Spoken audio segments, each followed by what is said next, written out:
नमस्कार. चला तर मग बनवूया मांदेली मसाला. यासाठी मी ओलं खोबऱ्याचं पील करून घेतलं आहे, त्याला फाईनली चॉप करून घेतलं आहे. त्यासोबतच अर्धा कांदा मी उभा चिरून घेतला आहे. हे सगळं आपल्याला एका मिक्सर जारमध्ये घालायचं आहे. त्यासोबतच अद्रक, लसूण आणि भाजलेली चणा डाळ, थोडंसं जिरं, थोडीशी कोथिंबीर आणि अर्धा टोमॅटो आपल्याला इथे घालून ह्याचं चांगलं फाईन पेस्ट वाटून घ्यायची आहे.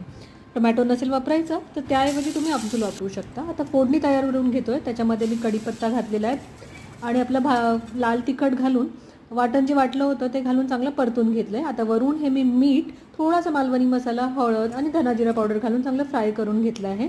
आता उकळतं पाणी घालून आपल्याला याची कन्सिस्टन्सी ॲडजस्ट करून घ्यायची आहे. हा मसाला चांगला शिजून द्यायचा आहे. मसाला चांगला शिजल्यावरती थोडासा गरम मसाला घालून घेतला आहे आणि आपण जी मांदेली स्वच्छ धुवून घेतली होती ती यात घालून घेतली आहे.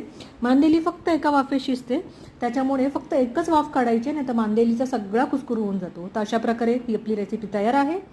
एन्जॉय.